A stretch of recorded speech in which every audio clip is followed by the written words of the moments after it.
오늘은 이렇게 대답하라 12번째 제가 주제를 성경은 노예제도를 옹호하는가 이런 제목으로 잡았어요. 이런 질문을 하는 사람들이 있어서 제가 대답을 좀 해줘야겠다 생각을 했습니다. 우리 찬송가 중에 305장, 옛날에 405장이었죠. 나 같은 죄인 살리신, 영어로는 Amazing Grace, 아주 유명한 찬송이죠. 나 같은 죄인 살리신, 이렇게 부르는 찬송. 이 찬송에 이렇게 보시면은 옆에 존 뉴튼이라고 하는 사람이 이렇게 써 있어요. 아마 작사가 했던 걸로 제가 알고 있습니다. 이 사람이 뭐 하는 사람이냐면 노예상인이었어요. 노예상인. 그러다가 이렇게 은혜를 받고 변화된 뒤에 성공의 신부가 되었다. 이렇게 회개할 때 쓴 가사라고 합니다. 그래서 이게 아주 유명한 찬송이 된 거예요. 그러고 보면 노예제도라고 하는 게 우리 신앙의 역사에 상당히 중요한 어떤 부분들을 차지하고 있었다는 생각을 하게 되죠.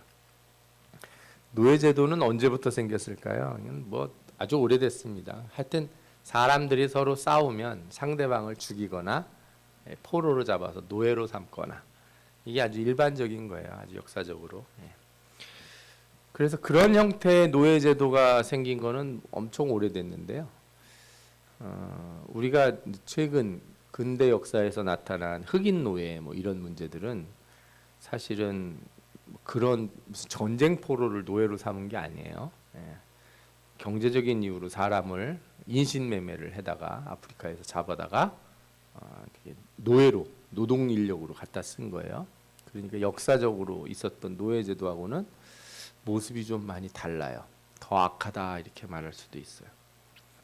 그래서 이 서구 사회 노예제도는 이렇게 아프리카 흑인들을 인신매매를 통해서 노동 인력으로 사용하는데 노예제 폐지는 그러다가 한 100년에서 150년 정도 이렇게 노예들을 쓰다가 흑인 노예들을 왕정이 악화되고 그다음에 시민 주권 강화, 뭐 인권 운동 그렇죠. 인간의 평등 이런 사상들이 계몽주의 때 퍼지면서 점차 폐지가 돼 버립니다.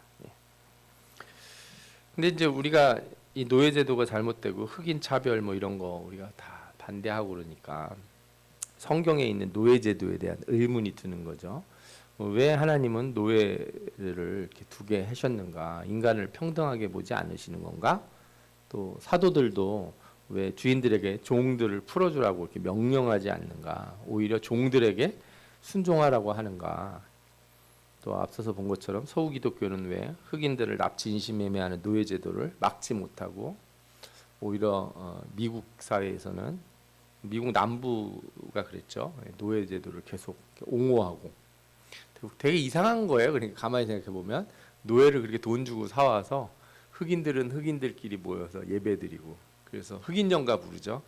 자신들의 고통을 예수 그리스도의 고난과 일치시키면서 흑인연가를 부르고 백인들은 백인들끼리 할렐루야 하나님 이번에 좋은 노예들을 얻게 해주셔서 감사합니다. 이러고 있었으니까요. 아주 이상한 일들이 생긴 거죠. 왜 그렇게 했는가? 그래도 궁극적으로 우리가 이제 생각해 볼 게 이런 거죠. 이게 잘못된 사회제도 같은 게 있을 때 크리스찬들은 도대체 어떻게 해야 되는 건가? 그죠? 이런 노예제도 같은 게 만약에 지금도 있다면 우리는 그 문제들을 어떻게 해결해야 되는가? 뭐 이런 얘기들을 해볼 수 있을 거예요. 오늘도 말씀을 잘 들어서 이런 걸 묻는 자들에게 항상 준비해서 대답할 수 있는 여러분들이 되시기를 축원합니다. 아멘. 자, 몇 가지 주제로 제가 그냥 오늘 사실 할 말은 많은데 또 다 하면은 어려우니까 중요한 포인트만 잘 집어서 생각하시기 바래요. 성경에 나오는 노예제도와 종의 모습들을 우리가 먼저 살펴보고 싶은데 한 세 가지로 나누는 게 좋을 것 같더라고요. 아주 오랜 족장 시대 때 이때 하고 왕정 시대 때 그다음에 신약 시대 때 모습들은 좀 구분해 볼 필요가 있다는 생각이 들어요. 창세기를 보면 종의 모습이 그냥 나와요. 아브라함도 종이 있었고 또 종을 또 후계자로 생각하기도 했어요. 자기 종 중에 하나가 아들이 없을 때 이게 보편적인 생각이 되게 오래된 거고요. 로마 시대 때도 똑똑한 종들을 후계자로 삼는 경우가 있었다 하는 얘기가 있어요. 또 종을 통해서 자식을 낳기도 하고, 또 야곱은 아내 둘이 또 종이었잖아요 원래. 요셉은 또 종으로 팔려가기도 하고. 근데 또 재밌는 건 지금처럼 신분 제도가 고착화되어 있지는 않았던 것 같아요. 종이었다가 갑자기 총리도 되고 뭐 이러는 거 보면은, 그죠? 그러니까 종이라고 하는 것을 이렇게 지금같이 인권이 모두 없어진 이런 뭐라 그럴까요? 그 비인간적인 어떤 그런 뭐 산업의 무슨 도구화 이런 것처럼 생산 도구 이렇게 생각하지는 않았던 것 같아요. 이 시대에는. 출애굽기에 보면은 종의 규례가 나오는데 특별히 21장에 많이 나와 있어요. 일단 신년 제도가 있어서 그 사람은 신년이 되면 반드시 풀어줘야 되는 거고, 그 사람이 자유를 포기하고 종으로 있고 싶어 하지 않는 한 항상 자유를 줘야 되는 거예요. 그리고 그러니까 여러분들 종이라고 해서 막 대하면 되겠어요, 안 되겠어요? 안 되죠. 신년에 풀어줘야 되는데 못 살게 굴고 그러면 안 되잖아요, 그죠? 대신에 또 종은 재산을 소유할 수가 없어요. 그래서 아무리 종 신분에서 내가 결혼했어도 아들을 낳건 딸을 낳건 그건 다 주인의 소속이에요. 그렇게 된 사람들은 계속 종이어야 되는 거죠. 자신만 돌아갈 수가 있어요. 자유를 포기하면 재판장에 가서 귀에다가 이렇게 귀를 뚫어서 표시를 해요. 그래서 여러분들 귀걸이라고 하는 게 아주 전형적인 그 노예의 표식 중에 하나예요. 그거 왜 그러냐면은 소 키우고 이런 거 돼지 키우는 분들 아실 거예요. 방목할 때 여러 농장이 한 땅에서 방목을 하잖아요. 그럼 자기 소 구별하려고 어떻게 해요?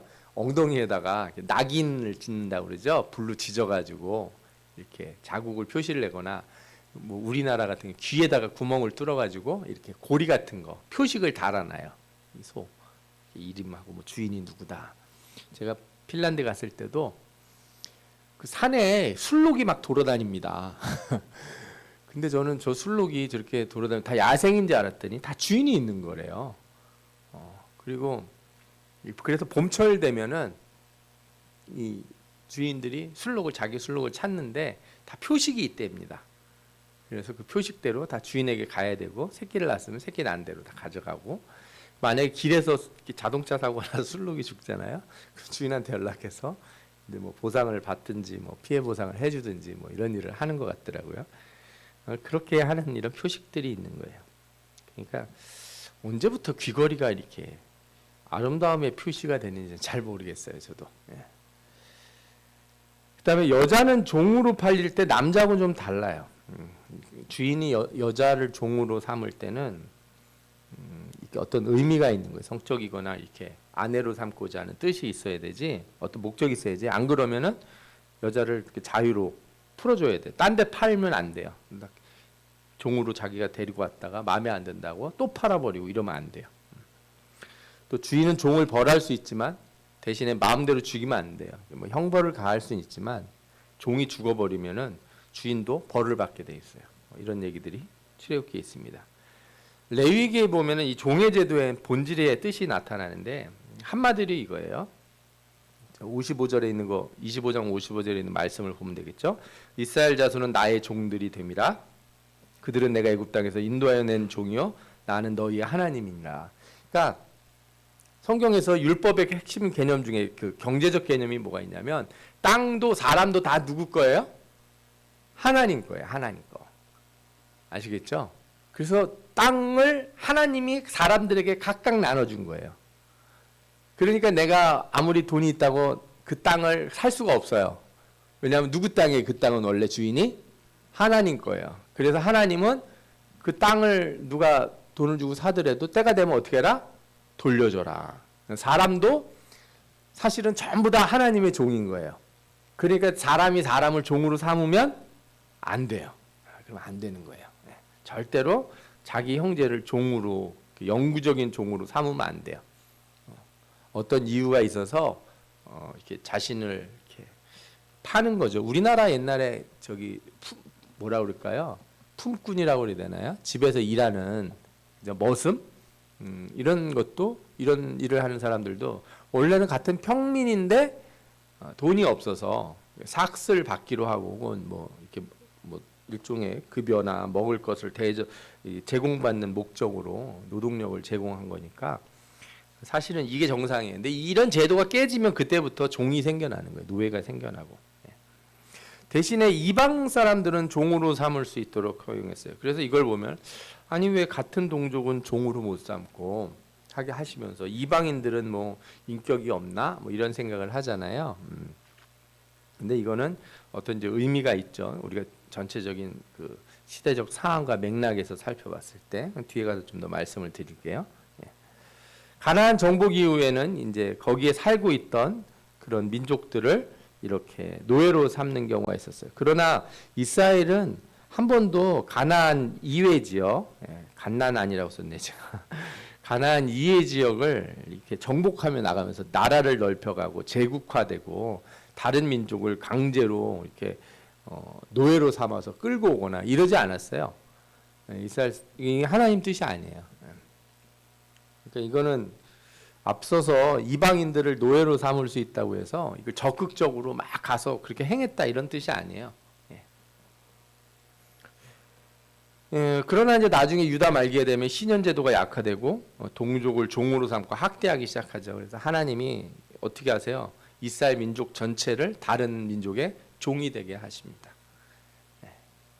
그러니까 이제 이 구약 성경을 여러 각도에서 볼 수가 있는데 유명한 그 구약 학자 중에 한 사람이 구약에 나와 있는 여러 이렇게 윤리 구조들을 이렇게 땅, 그다음에 사람, 뭐 이런 거야, 백성 여러 가지 관점에서 보고 경제적인 관점에서 보고 그러는데 이 경제적인 관점에서 보면은 이스라엘 백성들이 하나님 율법 따라 행하지 않아서 이 빈부격차가 생기고 노예가 생기고 종이 생기고 이렇게 하니까 하나님이 마지막에 하시는 일이 뭐예요?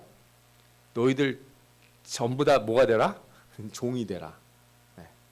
이방의 종이 되게 하시는 거예요. 그런 거 보면은 이게 우리가 이 하나님 말씀을 잘 깨달아야 돼요. 자기들 좋다고 막 이렇게 하나님 말씀 안 지키고 악하게 살면 하나님의 백성들이 이렇게 심판을 받는 거죠. 이들이 근데 돌아와서 깨닫고 율법을 회복했냐? 그렇지 않았어요. 돌아와서도 여전히 가난한 자들을 종으로 삼고 악을 행했다. 느헤미야서 5장 8절에 뭐라고 나와요? 우리는 이방인 손에 팔린 우리 유다 형제 유다 사람들을 우리의 힘으로 다하여 도로 찾았거늘 너희는 너희 형제를 팔고자 하느냐? 기껏 지금 포로로 막 돌아왔는데, 그죠? 형제 돈이 없다고 막 형제를 파는 거죠. 그리고 그걸 또 돈 주고 사서 노예로 쓰고 이러면 되겠느냐 이렇게 느헤미야의 말씀이 나와요. 그랬더니 그 말 듣고서 다들 어떻게 입이 이제 말이 없는 거죠. 문제가 있다는 걸 아니까.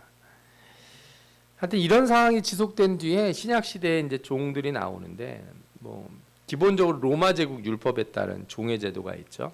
제가 여러 번 설교 때 로마 시대의 종의 모습들에 대한 얘기를 드렸으니까 여러분 우리나라 그 사극에 나오는 그 머슴 같이 생각하시면 안 돼요. 로마 시대 이런 노예들은 이민족 노예들이 많았어요. 전쟁으로 삼는 그 로마인들은 어떻게 되냐면 이민족들을 다 이렇게 야만인이라고 생각했다고요. 야만인. 그러니까 이들을 노예로 삼는 데 있어서 뭐 인권 이런 거는 없어요, 완전히. 그래서 그 유명한 그 로마 시대 때 그 반란이 있었잖아요. 여러분들이 들어보셨는데 스파르타쿠스인가. 예전에 그 커크 더글러스라고 하는 유명한 남자 배우가 있었어요. 이렇게 턱이 여기가 이렇게 조각턱이 딱 난 배우였는데 이 배우가 노예였다가 노예들을 귀합해서 이렇게 로마와 싸워서 거의 뭐 그 로마 그 수도 가까이까지 노예들을 끌고 갔던 적이 있었어요. 물론 나중에 이제 다 진압돼서 다 죽게 되긴 하는데 로마 제국 안에서 노예 제도는 사실은 여러 가지로 문제가 많았어요. 기록에 따르면 로마 인구의 한 5분의 1에서 4분의 1은 다 노예였다는 거예요. 그 정도로 노예가 많았대요. 예수님은 종을 위해서 찾아온 백부장의 간구를 들어주시죠. 믿음이 참 좋은 사람이라고 그래서 또 바울은 자신을 종에 비유하면서 어떻게 하나님의 나라를 섬길지를 교회에 전했고 신약에서 종의 모습은 여러 가지로 나오는데 이상하게도 그런 시대적 상황과는 반대로 성경 안에서는 이 종의 모습을 노예로 보기보다는 충성된 일꾼의 한 모습으로 보여주는 거예요. 충성된 사람을 자신을 이런 노예같이 자신의 어떤 그 인격이라든지 자신의 권리, 특권들을 다 내려놓고 온전히 주인의 말에만 듣는 그런 사람으로 묘사를 했다는 거예요. 고린도전서에 보면은 노예 얘기가 나오는데 제가 성경에 나오는 여러 노예 부분들을 좀 말씀을 드릴게요. 이때 무슨 일이 있었냐면 교회 안에서 자유인들, 주인들뿐만 아니라 가난한 자들, 노예들도 다 성도가 됐어요. 그런데 저녁에 예배 드릴 때 우리가 오늘 지금 예배 드리러 왔는데 예를 들어 주인은 오는데 누군 못 와요? 노예는 그 콩쥐파치 얘기나 뭐 신데렐라 마냥 물 다 길러놓고 빨래 다 해놓고 청소 다 하고 와 이런 거죠. 나도 예배 드리러 가고 싶은데 청소 다 할 때까지는 올 생각도 하지 마. 이러면 이제 주인들이 와가지고 자유인들은 먼저 와서 이렇게 성찬하고 뭐 밥 먹을 거 막 먹고 포도주 마셔서 취하고. 근데 나중에 온 사람들은 어떻게 돼요? 먹을 게 없잖아요. 바울이 화를 낸 거예요. 먹고 마실 집이 없어서 너희가 지금 교회 와서 교회를 업신여기고 가난한 자들, 약한 자들을 부끄럽게 만드는 거냐, 그죠? 제가 이제 어떤 교회에서 무슨 얘기를 들었는데 이렇게 좀 어려운 사람들일수록 점심 식사를 같이 하는 거를 꺼려 한다는 거예요. 왜 그러냐? 이게 배가 고프면 좀 많이 먹게 되잖아요. 그런데 많이 먹는 거 이렇게 막 퍼주면서 더 먹으라고 막 퍼주는 것도 사실은 그게 잘하셔야 돼요. 너 배고프지 않냐? 많이 먹어라. 이것도 잘하셔야 되는 거예요, 표현을. 그냥 놔두셔야 돼요. 제 생각에는 그게 이렇게 사람을 부끄럽게 만들 수가 있어요. 그리고 누가 많이 먹으면 아이들 여러분들 장난이라도 누가 뭐 아이가 배고파서 많이 먹고 그러면 너 이렇게 많이 먹냐 이런 얘기 하시고 그러면 안 돼요. 다 이유가 있으니까, 그죠? 학생이든 많이 먹는 건 많이 먹는 대로, 적게 먹으면 적게 먹는 대로 상황을 잘 살피고 이렇게 해야지. 요즘이 더 어려워요, 옛날보다. 더 사람들을 살피는 게. 그래서 이 일로 이 성찬이 예찬에서 떨어져 나가잖아요. 식사하면서 함께 그리스도를 생각하면서 기도하고 하던 이런 모든 게 분리가 돼서 예전적인 성찬이 따로 있고 식사를 하는 이런 과정들은 분리가 되는 일이 생기죠. 갈라디아서에 보면 이제 뭐라고 나오냐면 유대인이나 헬라인이나 종이나 자유인이나 남자나 여자나 다 그리스도 안에서 뭐다? 하나다. 이거 되게 급진적인 사상이에요. 당시에 이것들을 막 얘기를 하고 그러면 로마에서 쟤들 이상한 애들이다. 나라를 전복시킬 애들이다. 이렇게 생각하는 거예요. 요즘 말로 하면 이런 거예요. 모든 사람들은 다 하나고, 그죠? 예, 우리는 우리가 가진 것들을 모두가 나눠서 공평하게 써야 된다. 그러면 뭐라 그러는 거예요, 여러분들이? 이런 얘기를 막 주장한 사람을 공산주의자다, 사회주의자다 이렇게 몰잖아요. 똑같은 거예요. 로마 시대 때 이런 얘기하면 쟤네들은 노예 제도를 없애고 그러면 저 이민족이나 이런 애들도 다 하나라고 그러면 나라가 어떻게 되겠어요? 국경도 없어지고 모두가 다 이렇게 손에 손 잡고 행복하게 살면 좋은데 그게 사람들이 그렇게 못 믿잖아요. 아주 급진적인 생각이 돼 있어요. 근데 이 토대 안에서 성경을 봐야 돼요.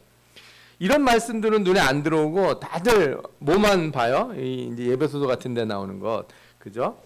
기쁜 마음으로 섬기기를 죽게 하듯 하고 상전들도 그와 같이 종들에게 위협을 그치라 이렇게 얘기해서 여기 성경을 보십시오. 종한테 주인을 하나님처럼 섬겨라, 막 이런 하나님과 예수 그리스도와의 관계처럼 대하라 이런 얘기들을 하는데 노예 제도를 옹호하는 거 아니냐 그러는데 그럼 갈라디아서에 있는 말씀은 왜 안 읽냐 이거죠. 원리적으로는 다 하나예요.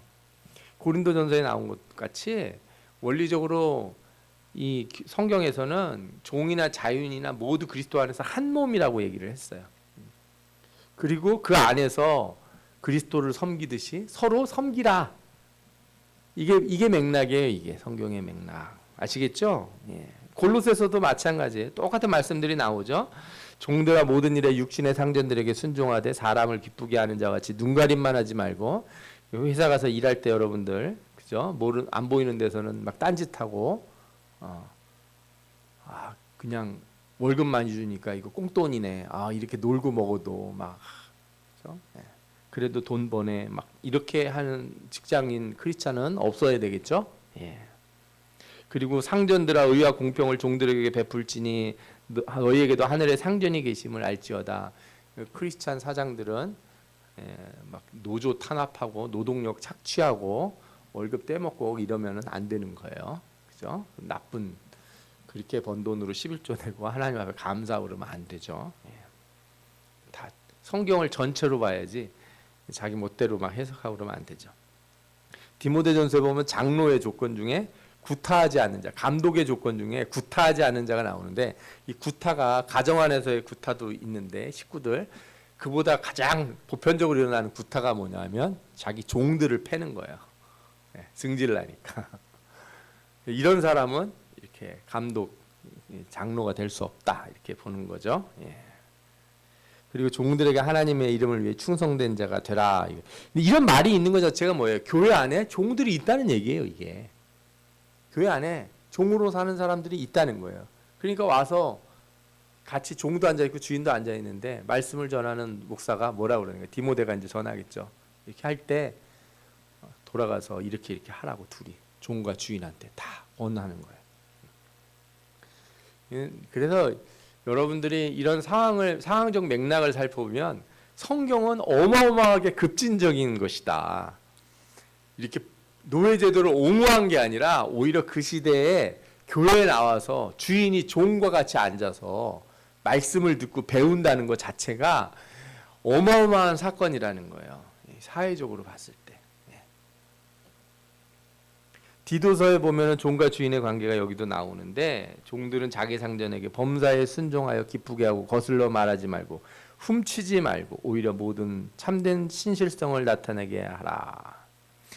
여러분들 사장이 나쁜 짓을 한다고 종업원이 따라서 우리 나쁜 사장이라서 나도 나쁜 거 뺏어야지 그런 것 많이 있잖아요. 이렇게 깡패 두목 밑에 있는 깡패가 깡패 두목 돈 빼돌리는 거. 여러분들 그거는 선한 일인가요? 도둑의 돈을 훔쳐서 이렇게 착한 데 쓰면 그 선한 것인가요? 옛날에 누가 있었죠? 그 대도 조세형인가 하는 사람이 있었죠. 이 사람이 잡혔을 때 막 얘기가 나왔던 게 뭐냐면 이 사람들이 부자들 집만 털어가지고 가난한 사람들 집은 좀 나눠주고 그랬다는 거예요. 그거는 하나님의 방법은 아니에요. 그런 거는. 세상은 그런 식으로 예를 들어서 악한 자들을 악한 방법으로 무너뜨린다고 해서 악이 없어지는 게 아니에요. 악이 두 개가 생겨나는 거예요. 악한 자를 무너뜨린다고 악을 행했으니까. 항상 순종하고 그죠? 하나님의 교훈을 빛나게 하기 위해서 그러라고 그랬어요. 범사에 우리 구주 하나님의 교훈을 빛나게 하려 함이라. 왜 그렇게 살아야 된다고요? 우리가 하나님의 말씀, 복음을 드러내기 위해서. 그죠? 통치자들과 권세자들에게 복종하라는 것도 다 그런 의미가 있는 거예요. 베드로전서에도 나오죠. 오늘 우리가 읽은 본문이었는데 모든 사회 제도를 순종을 하라. 누굴 위해서? 주님을 위해서. 그냥 무작정 하라는 게 아니에요. 아무 생각 없이 순종하라는 말이 아닙니다. 이 말씀 잘 뜻을 아셔야 돼요. 뒤에 가서 다시 얘기 드릴 텐데 우리가 세상에 있는 제도들을 생각할 때 그것이 하나님의 나라를 위한 것인지를 잘 보고 순종을 해야 돼요. 하나님의 나라를 망치는 짓을 하면서 성경에 권세자들에게 순종하라고 그랬다고 순종하시면 그런 사람은 어떤 사람이 되겠습니까? 무지한 사람이 되는 거죠. 무지한 사람이. 그죠? 그래서 주님을 위해서 교회를 위해서 순종을 하는 거예요. 왜 초대교회가 탄압을 받으면서도 저항을 안 했냐? 교회를 위해서예요. 그게 복음 전파에 훨씬 올바르고 바른 길이라고 믿었기 때문에 그런 거지. 그 악한 것들을 외면한다든가 뭐 그게 나쁘다는 것을 평가를 안 했다든가 그런 게 아닙니다. 우리가 이런 부분들을 좀 깊이 더 생각을 해야 될 필요가 있겠어요. 오늘은 뭐 노예제도 얘기니까 이런 건 좀 더 나중에 다시 한번 더 다루도록 하고요. 빌레몬서에 보면 노예 오네시모가 도망을 쳤는데 바울이 이 오네시모를 주인 빌레몬한테 보내면서 편지를 써서 보냅니다. 그러면서 뭐라고 요청을 해요? 이후로 종과 같이 대하지 아니하고 종 이상으로 곧 사랑받는 형제로 둘 자라 이렇게 얘기했어요. 노예를 뭐로 대하는 거예요? 형제로. 그 도망친 노예는 그냥 죽여야 되는데 보통 사형이 기본인데 주인한테 그렇게 하라는 거예요. 그리고 자기한테 하듯 해달라고 혹시라도 뭐 좀 받을 게 있을 것 같으면 내가 다 해결해 주겠다 이렇게 해서 보증을 써서 보내요. 예.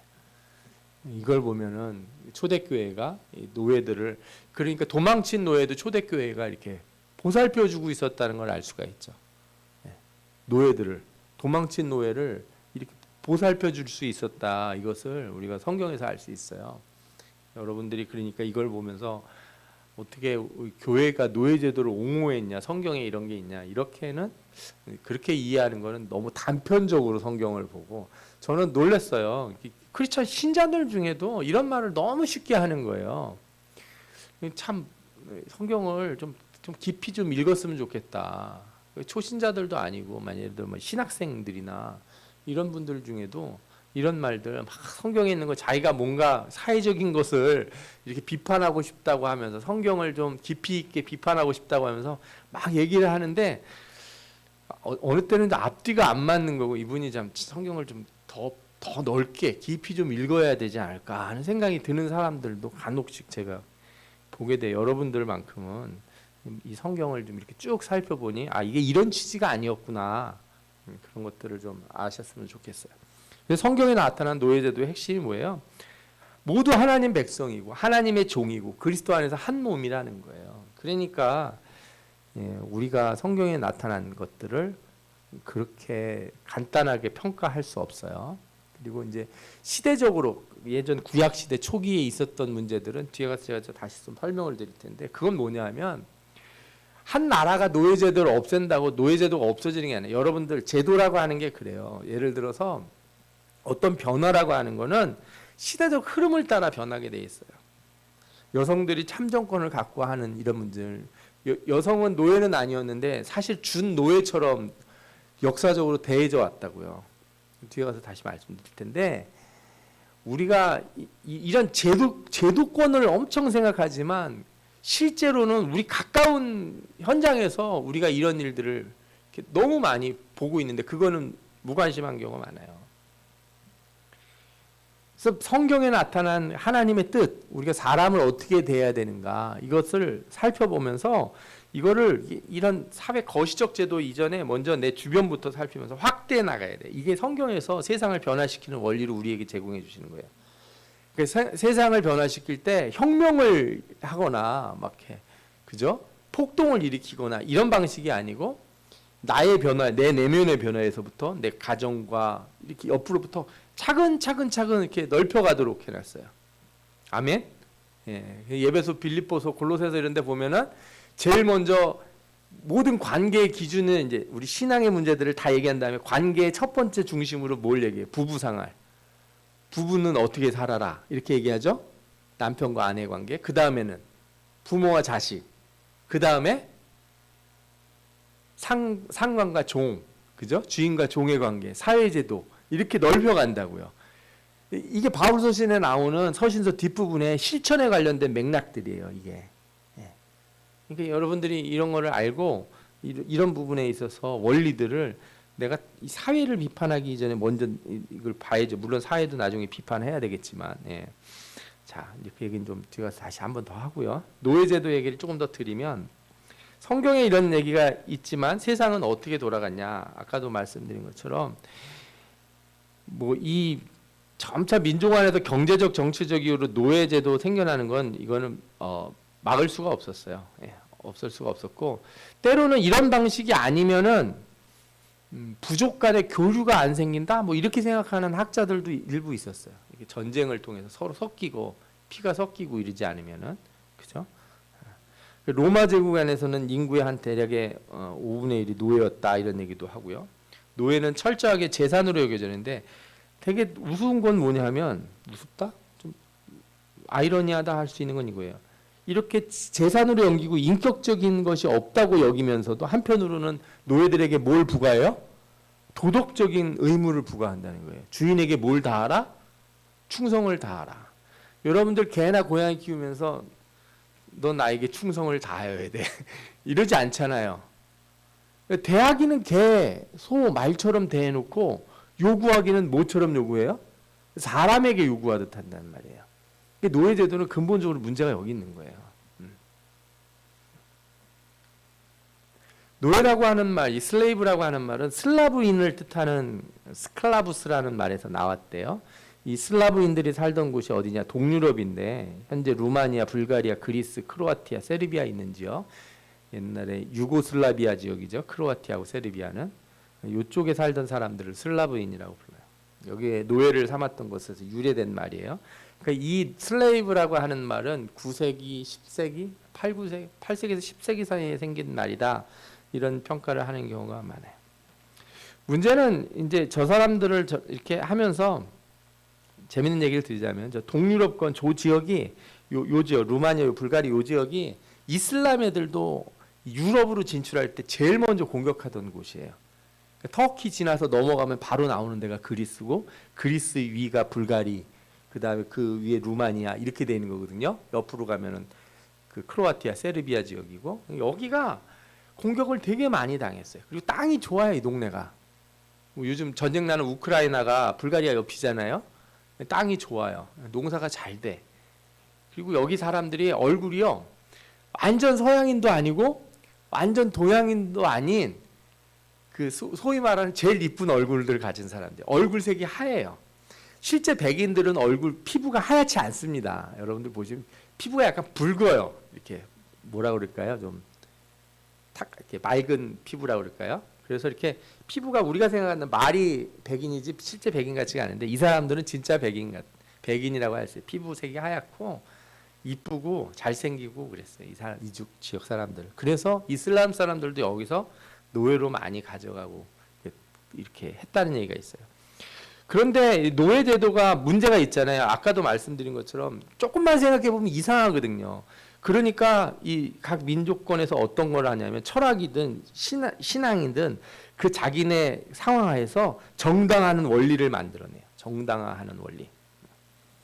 그래서 아주 오랜 시간 동안에 사람들은 이 계급, 빈부, 인종 뭐 이런 노예제도 같은 것에 대해 차별을 당연시하는 제도를 만든다 이거예요. 대표적으로 플라톤 같은 사람은 인간은 태어날 때부터 등급이 있다고 생각을 했어요. A 뿔이 있고, 그죠? A 등급, B 등급, C 등급이 있다. 그 세상은 누가 다스려야 된다고 생각해요? 이 철학하는 사람들, 이렇게 선택받은 자들이 다스려야 된다 이런 생각을 했어요. 이거 여러분들 플라톤이 한 얘기라고만 생각하시면 안 되게 우리 유교로 넘어오면은 유교에서도 한번 왕은 누가 정해준 거예요? 하늘이 정해줬죠. 그 천자라고 부르잖아요. 그죠? 황제, 천자, 하늘의 아들이라고. 안 바꾼단 말이에요. 무조건 말 들어야 된다. 그러니까 그런 사상을 만들어낸 거예요, 유교가. 그게 옳아서가 아니라 그런 사상을 만들어낼 때 뭐가 유지가 된다? 그 사회 제도가 유지가 된다. 이렇게 생각을 하는 거예요. 인문학적인 비판이긴 한데 하여튼 여러분들이 그런 것들을 잘 보실 필요가 있어요.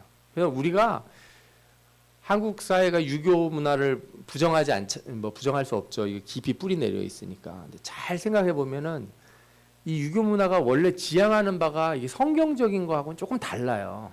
부모를 공경하라고 하는 것도 성경이 말하는 것과 조금 다른 색깔이 들어 있는 거고, 그렇죠?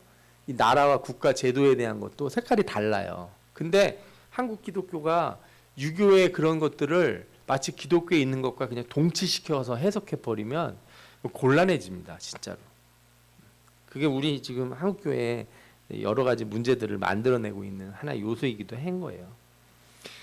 근대 노예 제도를 오면은 이제 그런 철학 사상이 아니라 이제 이 시대쯤 되면은 이제 기독교가 유럽 사회나 미국 사회를 다 가지고 있잖아요. 그러니까 논리를 어디서 찾았냐 하면은 성경에서 끌어왔어요. 그래가지고 제가 이거 이제 좀 연구를 좀 해봤거든요, 전에. 그런데 캐톨릭 신학자들에 의해서 형성된 논리 중에 하나가 노아의 아들, 그죠? 가나안이라고 나오죠. 함의 둘째 아들인 그 후손이 흑인이다. 그래서 흑인들은 그런 대접을 받아도 마땅하다 하는 논리를 몇백 년 전에 만들어낸 거예요. 그 말도 안 되는 거죠. 무슨 누구 얼굴을 검고 누구 흑고 하는 건 다 하나님이 하시는 일이지, 그죠? 예. 그런 논리로다가 그런 논리가 만약에 정당화되면은 여러분들 열등한 민족, 우등한 민족이 있는 거고, 히틀러가 유대인들을 열등한 민족으로 두고 전부 다 가스실에 보내서 죽이려고 했던 게 다 정당화돼요. 그런 논리를 만들어내기만 하면. 기독교가 그걸 만들어내면 안 되죠. 절대로. 그걸 옹호해서도 안 되고. 사실 이 근대로 넘어오면서 18세기, 19세기 때 이 미국, 그다음에 영국, 프랑스, 뭐 독일, 유럽 사회들, 네덜란드 이런 애들, 그죠? 아프리카를 아주 엉망으로 만들어놨어요. 이 사람들이 식민지하면서. 그래서 또 중동도 마찬가지고요. 예. 그래서 세계사 공부해본 사람은 아는데 요즘 현대사회, 국제사회에 아프리카, 뭐 중동의 문제들 조금만 한 100년만 올라가잖아요. 다 지금 말한 그 나라들이 다 튀어나와요. 그 사람들은 진짜로 좀 반성을 많이 해야 될 사람이에요. 예. 우리 아시아 쪽에도 문제가 많이 있는 나라가 있잖아요. 옆에, 그죠? 예, 일본 이런 전쟁 일으키고, 그나마 여기는 좀 덜한 편인 거예요. 그나마 여기 이 정도가 유럽이 아프리카에 행한 일들, 중동에 행한 일들을 여러분들이 역사를 공부하시면 이 사람들이 노예를 끌어다가 미국 사회에 지금도 여전한 차별 문제, 흑백 차별 문제 있고, 그죠? 국경선의 문제, 뭐 전쟁 나는 거, 뭐 말도 할 수 없는 문제들을 엄청나게 많이 만들어냈어요. 그 문제는 그 당시에 이 사람들은 다 뭐라고 생각했냐면 자신들이 하나님 나라의 복을 받아서 전 세계를 다 이렇게 지배하는 거대한 왕국이 되었다. 이렇게 생각들을 했다는 거죠. 근데 노예무역제도 여러분들 이건 좀 아셔야 되는데 16세기에서 거의 19세기까지 4세기에 걸쳐서 일어났어요. 아프리카인 1200만 명이 강제로 노예무역선에 올랐다고 그러고 이 중에 1050만 명이 아프리카에서 아메리카로 이주했다. 나머지 사람들은 아메리카로 오는 중에 죽었대요. 배 안에서 죽은 사람이 한 뭐 150만 명쯤 된다는 거예요. 어마어마하게 많죠. 그리고 우리는 미국의 흑인 노예들이 제일 많이 가는 줄 아는데 아니에요.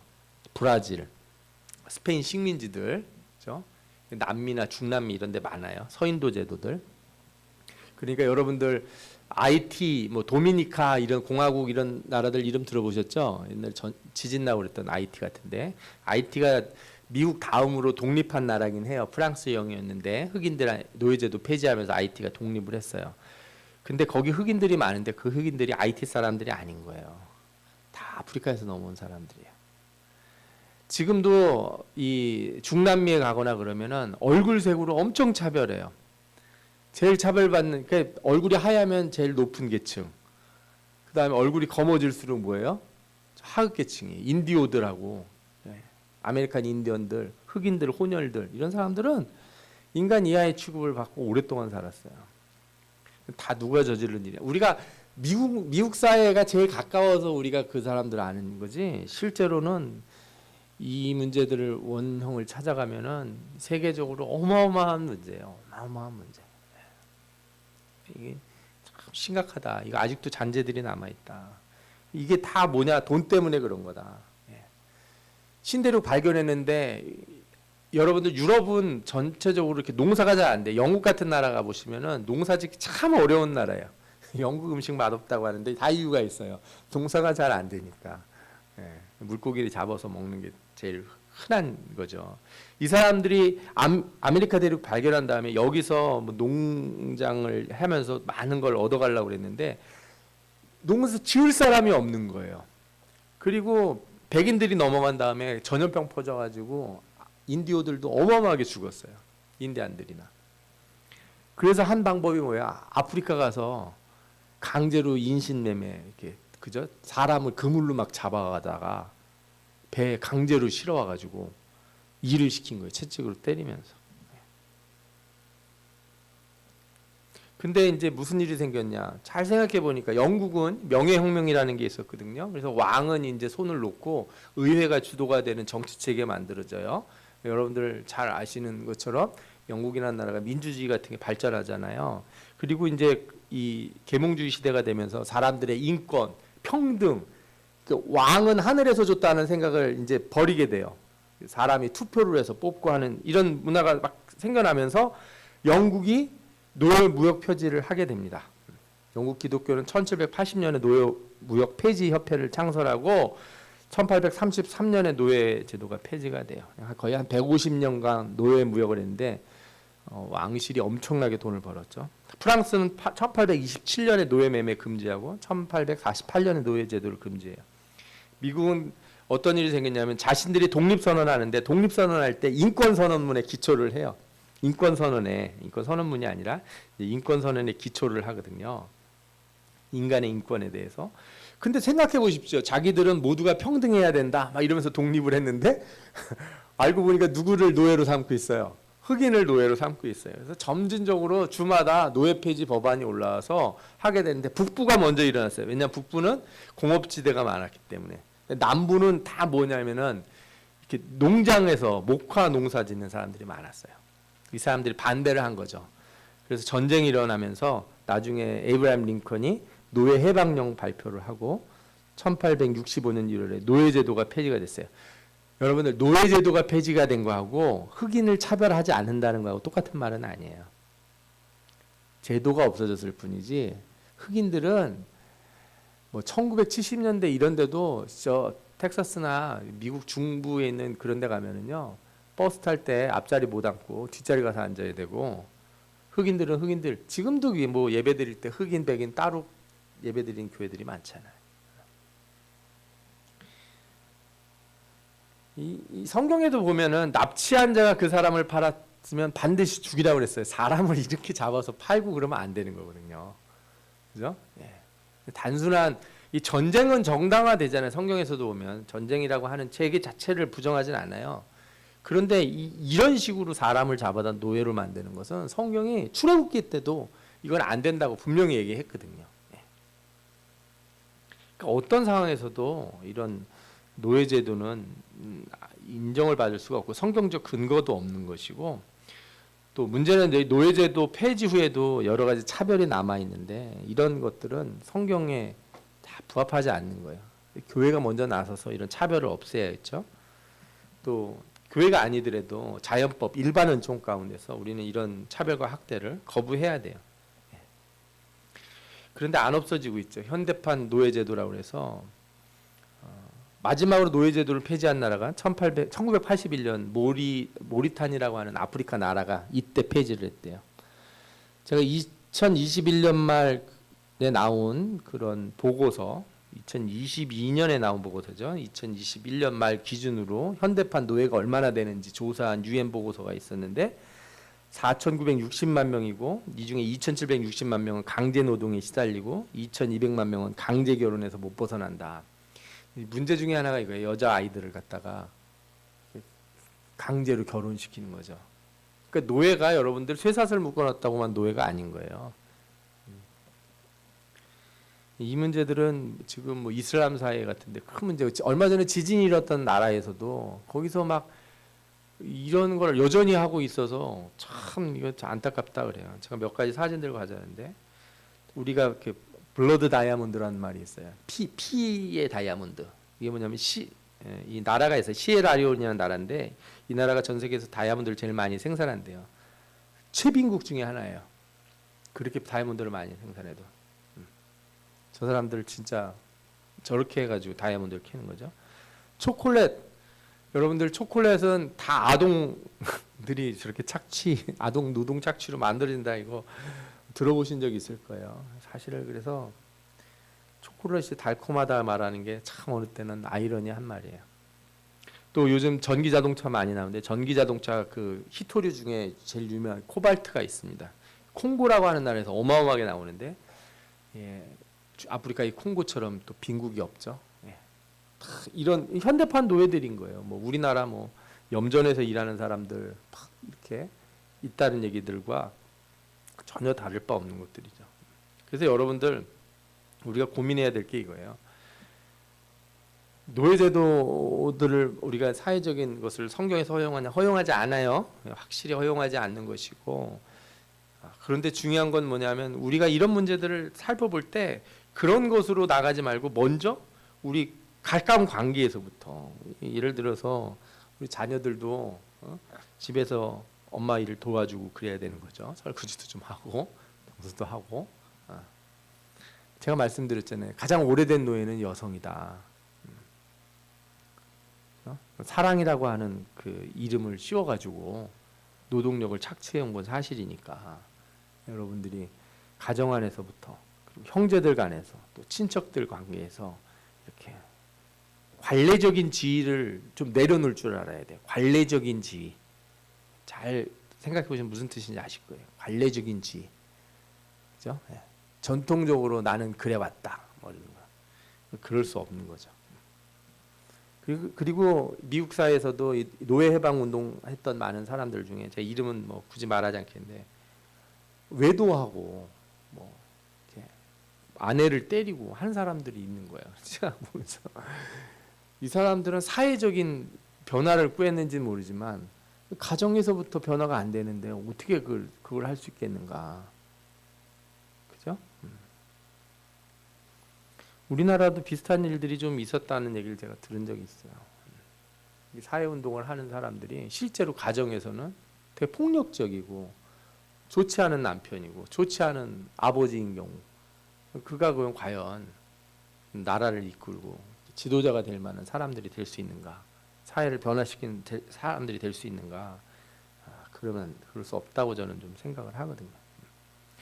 성경이 언제나 가까운 곳에서의 변화를 요구한다는 걸 여러분들이 말씀들을 통해서 좀 잘 받아셔야 되고, 그래서 참된 나라는 우리의 그런 무슨 어떤 외적인 행동으로 나타나는 게 아니라 우리의 삶의 변화에서부터 이렇게 모든 사회 속에 스며드는 거죠. 마지막으로 종말론적으로 하나님의 나라가 임할 때 그게 드러나게 될 줄 믿습니다. 그다음에 이제 뭐 앞에서 많이 얘기했으니까요. 어쨌든 이건 다 얘기한 거니까 사회 제도를 정당하려고 하는 철학과 신학은 있을 수 없는 것들이다. 예. 그리고 이것도 한 가지 말씀드리면, 왜 하나님은 이 세상에서 이런 걸 여전히 두셨는가 하는데, 그 시대적 상황을 먼저 아셔야 돼요. 이거는 예를 들어서 여러분들 우리 모두가 만약에 저기 삼국시대로 돌아간다든지 고조선 시대로 돌아가서 뭔가 사회를 만들려고 할 때 지금 수준의 사회를 만들면 사회가 아마 안 돌아갈 거예요. 그럴 수가 없어요. 그러니까 이 제도라고 하는 거는 하나님의 그 본질적인 뜻, 서로 사랑하라고 하는 뜻은 항상 유지가 되는데, 그 시대적 역사적 상황 속에서 현실 제도로 나타날 때 하나님이 그 시대에 가장 적합한 얘기들을 써주신 게 율법이에요. 율법을 문자적으로 보지 말라는 이유가 그건 거예요. 그래서 여러분들 이 모세오경 뒷부분에 민수기 같은 데 보면은 슬로보앗의 딸들이 와서 재산권을 주장할 때 그게 옳다 하고 하나님이 추가를 해주잖아요. 율법은 그런 식으로 늘어나게 돼 있는 거예요. 적용 과정에서. 그 시대의 상황, 적용 과정에서 변화되고 늘어나는 거예요. 아멘? 뭐는 안 바뀌어요? 원리는 안 바뀌는 거예요. 원리는. 여러분들이 그걸 아셔야 돼요. 시대적 상황에서 남아있던 것들을 마치 그걸 옹호하거나 그걸 주장한다고 얘기하면 잘못된 거죠. 그래서 우리는 그 성경의 그 시대적 상황이나 정황을 이해하지 않고 문자적으로 나온 것을 그대로 지금 시대에도 가져오려고 그러면 안 되는 거예요. 여러분들, 그러니까 지금 시대는 종업원들을 종이라고 생각하면 안 돼요. 아시겠죠? 종들에게 나는 상전이야 막 이런 식으로, 종업원들에게 나는 상전이고 너희들은 종이야, 이런 태도를 가지면 안 된다는 거예요. 절대 잘못된 생각이에요. 유교나 이런 생각들이 그거를 몇천 년을 그대로 유지하려고 그러는 거예요. 여전히 변화돼야 되는 부분들이 있는데, 뜻은 가져가되 본질은 가져가되 적용에 있어서 변화를 가져가지 못하면은 그 도태될 수밖에 없어요. 그때는. 그렇죠? 예. 그리고 그리스도의 복음은 사실은 현실을 적응하면서 살아가라는 건 아니에요. 아까도 말씀드린 것처럼 우리 신약 시대에 있는 말씀들 그 시대에 어마어마하게 파격적이고 어마어마하게 진보적인 말씀인 거예요. 종과 노예가 한 자리에 모여서 말씀을 듣고 한 성찬을 나누고 한 빵을 같이 나누는 형제라는 얘기를 막 한단 말이야. 앞에서 서로 사랑하라고 기도하고. 이게 우리 시대에 복음 전파됐을 땐 무슨 얘기예요? 양반하고 쌍놈하고 같이 앉아가지고 너희 형제라고 하나라고. 그러니까 우리나라 기독교 들어왔을 때 난리를 친 거예요. 유교 문화에서. 이 사람들이 이걸 못 꺾는 거죠. 그러니까 이 시대에 우리가 이 하나님의 말씀은 적용을 하면서 거기에 적응하는 게 아니고요. 사실은 시대를 거스르는 거예요. 영적인 방향으로. 이 세속의 방향의 시대를 앞서는 것. 그러니까 앞으로 2100년, 2200년에 있을 일을 지금 땡겨서 하는 게 아니고 우리가 진보적이라는 말을 할 때는요. 우리가 앞선다는 말을 할 때는 미래, 우리 인생의 이 역사적인 시간을 앞서는 게 아니라 영적인 면에서 땅을 뛰어넘는 것이다. 아멘? 이렇게 이해를 하셔야 돼요. 이게 우리 기독교가 갖는 진보라는 거예요. 그래서 여러분들은 이 사회제도를 볼 때 항상 이제 우리는 여기를 뛰어넘어야 되는데 어떻게 뛰어넘을 거냐? 막 이렇게 뭔가 뭐 사회운동을 해서 뛰어넘는 게 아니고 어떻게 하면 악한 자들을 부끄럽게 할 것인가? 악한 자들을 부끄럽게 하는 거는 지적할 때 일어나는 게 아니고 하나님의 복음의 빛을 비춰줄 때, 빛이 비춰지면 어둠은 어떻게 해요? 자신을 보게 되잖아요. 빛을 비춰야 되는 거예요. 영적인 빛을 비춰야 되지 인본주의적인 가르침을 해서는 절대 안 바뀝니다. 세상을 바꾸는 힘은 영적인 힘이지 인본주의는 아니에요. 인본주의적인 그런 시도들은 항상 뒤에 가서 뭐가 생겨요? 부작용이 따라왔어요. 부작용이 따라왔다는 거예요. 모든 뭐 민주주의든 뭐든 뭐 하면서 막 이렇게 열심을 해서 엄청나게 세상이 바뀔 것 줄 알았는데 저희 나라 경우에서도 보지만 이게 여러 가지 부작용들이 있구나. 왜? 뭐가 없으면 하나님 나라에 참된 복음이 없는 우리가 생각하는 선, 우리가 생각하는 좋은 제도, 좋은 사회라고 하는 거는 항상 부작용이 따라요. 그래서 우리는 이 사회 속에서 선한 행실로 사회제도를 따라가는 자들 속에 다른 길이 있다는 것을, 영적인 길이 있다는 걸 보여주는 거예요. 그래서 정말 참 신자들은 노예들을 노예로 대하지 아니했을 거고, 그죠? 정말 참 크리스찬들은 산업사회에서도 노동력을 착취하지 않고 노동자들을 보호하고 그들을 도와줬을 것이고, 그건 앞으로도 그렇다는 거예요. 앞으로도 그렇게 해서 바뀌어나가는 거다는 거예요. 그렇게 해서 바뀌어나가는 거다. 그죠? 참된 크리스찬들은 가정에서부터 어떻게 해야 돼요? 이거를 실천해 나갈 수 있는 그런 사람들이 된다면 하나님의 나라가 더욱 가까워질 줄 믿습니다. 아멘. 기도하겠습니다. 우리 다 같이